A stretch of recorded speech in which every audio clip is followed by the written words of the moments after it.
안녕하세요. 잘 지내셨죠? 이번 주 공부하는 야고보서 5장을 잡았습니다. 그래서 야고보서 5장을 통해서 함께 은혜를 나눴으면 좋겠습니다. 항상 먼저 생각해야 될 것은 이 공부와 공부는 어떤 그냥 전달하는 것도 아니고 어떤 지식을 주는 건 절대로 아니죠. 그래서 영과 영이 통해야 돼요. 그래서 이 경과가 나에게 먼저 소화가 되고 내 것이 되고, 내가 먼저 이런 사람이 돼야 되겠다.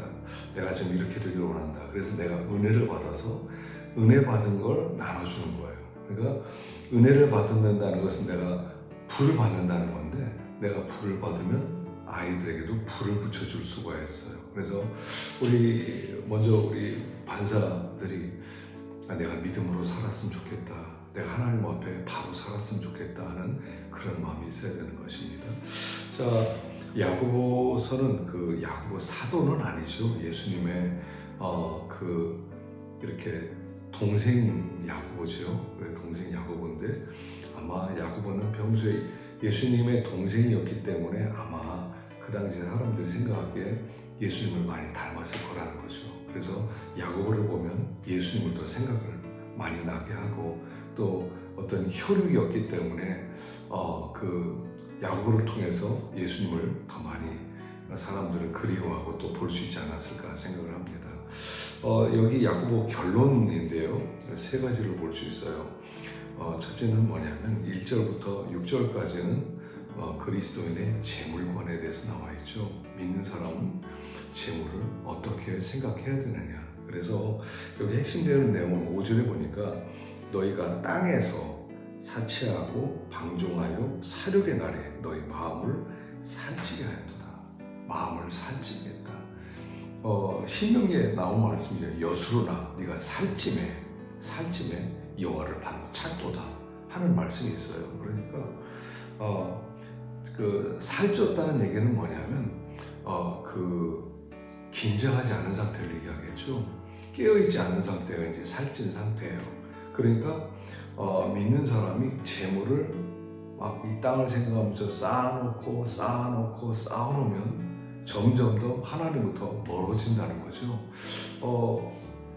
우리가 이제 하나님을 의지하고 살아가는 건데, 살면서 재물이 정말 필요해요. 근데 재물이 필요하지만 과도하게 쌓아놓게 될 때 수단 방법 가리지 않고 쌓아놓게 되고, 그렇게 되면 하나님 필요 없어. 왜냐면 돈은 거의 하나님 같은 힘을 가지고 있거든요. 그러다 보니까 깨어있지 않는 그런 상태가 되고, 여기 보니까 의인을 정죄하고 죽였다. 또 너희 재물은 썩었고 너희 옷은 좀 먹었다. 금과 은은 녹이 슬었다. 이 다 마태복음 6장에 나온 말씀이죠. 너희 보물을 하늘에 쌓아두라. 너희 보물을 땅에 쌓아두면 좀이나 동록이 쓰고 그 다음에 돈속질하고 구멍을 뚫는다. 이런 얘기가 여기 그대로 반영되어 있다. 이렇게 볼 수가 있어요. 그러니까 여러분, 이제 우리가 돈을 모으지 말라는 얘기는 아닙니다. 여러분, 통장에 돈 모으는 재미 쏠쏠하죠. 그러면서 좀 더 이러면서 난 좀 더 많이 있으면 좋겠어. 좀 더 많이 있으면 좋겠어. 그러면서 투자도 하고 또 저축도 합니다. 지혜로운 방법이기도 해요. 그러나 과도하게 그걸 의지하면은 점점 하나님이 멀어진다는 사실이에요. 그리고 수단 방법 가리지 않고 돈을 모으려고 하다 보면 믿는 사람의 자세도 다 버리게 돼 있어요. 하나님을 의지하고 믿음으로 사는 이게 우리의 근본인데, 이걸 버리고 있기 때문에 우리가 돈이 중요하긴 하지만 하나님보다 더 귀한 것이 되면 안 되고, 어떤 사람은 그랬다고 그러죠. 나는 하나님은 첫째예요. 그러나 두 번째는 돈이에요. 그 뜻은 뭐냐면, 첫째 하나님, 둘째 돈. 그것도 뭐가 잘못됐습니까? 우리는 하나님이 전부여야 되거든요. 하나님은 우리에게 내가 전부가 되래요. 그렇게 되는데 돈은 두 번째로 중요합니다. 그 얘기는 사실은 하나님을 의지한다고 하지만 하나님을 전부로 여기는 것은 아닌 것이죠. 하나님이 필요하면 주실 것입니다. 그리고 물질도 이렇게 모아야 됩니다. 모으는 이유는 의지하기 위함이 아니라 하나님을 더 잘 섬기기 위함이죠. 그래서 물질은 땅에 쌓아두지 말고 잘 쓰는 법을 배워야 우리가 참된 그리스도인이다 하는 것입니다. 두 번째는 7절부터 11절까지 인내하는 자를 복되게 하나니, 그래서 길이 참으라는 말씀입니다. 욥의 인내를 배우라는 거죠. 주님의 강림하실까지 길이 참아라. 무슨 얘기겠어요? 살아가면서 참아야 될 일이 많다는 거예요. 우연히 저 박신양 씨에 대해서 이렇게 이렇게 설명한 뭐가 있어서 한번 좀 봤는데, 이 사람이 이제 공부를 대학을 마치고 러시아로 유학을 갔더만요. 너무 힘들게 살았대요. 정말 힘들었답니다. 그래서 한 번은 자기 선생님을 찾아가서 상담을 했대요. 물어봤답니다. 선생님, 왜 이렇게 나는 인생이 힘들죠? 그러니까 선생님이 가만히 쳐다보더니 다음 날 부르더랍니다. 그러더니 무슨 책을 주었다든가 그러는데, 그 책이 뭐였냐면 인생이 왜 쉬워야 되는가, 그런 책이었대요. 충격을 받았답니다. 인생은 쉬운 거 아니거든요. 인생은 어려운 거예요. 누구든지. 하다못해 식물도요, 이게 모종을 하나 심어놓으면 이 모종이 자라기 위해서는 얼마나 발버둥을 치는지 몰라요. 씨를 심으면 그 씨에서부터 생명이 나와서 그 흙을 헤치고 올라와서 꽃을 피우고 열매를 맺는 데까지 얼마나 어려운지 몰라요. 식물만 그래요. 동물도 그래요. 동물도 마찬가지예요. 새도 마찬가지예요. 그 모든 곤충도 마찬가지예요. 딱 인생은 어려운 거예요. 누구든지. 그래서 어렵기 때문에 길이 참아라 하는 말씀이 된 거죠. 참고 참으라. 그러면서 농부가 땅에서 나는 귀한 열매를 바라고 길이 참아 이른 비와 늦은 비를 기다리나니, 인내하라. 농부처럼 인내해라. 그러면 좋은 열매가 맺혀진다. 또 길이 참고 마음을 굳건하게 해라. 또 선지자들을 고난과 오래 참음의 본으로 삼으라. 욥의 인내를 들었다. 성경에 나온 사람들 중에 쉬운 사람이 어디 있었습니까? 다 어려워요. 하나님이 우리를 그 과정을 거쳐서, 하나님의 계획은 뭐냐면 나를 다듬는 거예요. 나를 깨뜨리고 나를 온전하게 만들고 예수님 닮아가게 하고 거룩한 자가 되고, 이게 하나님의 계획이잖아요. 그렇기 때문에 어려운 거예요. 인생은 어려워요. 아이들에게요, 인생 쉽다고 하지 말고 어렵다고 가르쳐주세요. 그러나 인내하면 열매가 있다는 것. 그 인내한다는 것은 무슨 뜻이냐면, 참는다는 것은 무슨 뜻이냐면 그 하나님을 믿는다는 뜻이에요. 내가 참고 견디면 하나님은 주권적으로 역사하셔서 일하시고 반드시 좋은 열매를 주신다. 이걸 믿을 때만 인내할 수가 있어요. 하나님을 믿지 못하고 그냥 참으면요, 이게 암이 될 수 있고요, 이게 마음 가운데 병이 될 수 있거든요. 그러니까 우리가 참으면서 믿음으로 참으라는 것입니다. 특별히 욥을 생각해 보세요. 욥이 정말 산전수전, 이건 무슨 이런 인생이 다 있는가. 재벌가에다가 재벌이 다 망하고, 뭐 사업 다 망하고, 자식 다 죽고, 부인은 도망치고, 몸에는 병이 들고, 친구들은 떠나고, 뭐 이런 고통을 당한 사람이 어디 있습니까? 그럼에도 그게 인생이라는 거예요.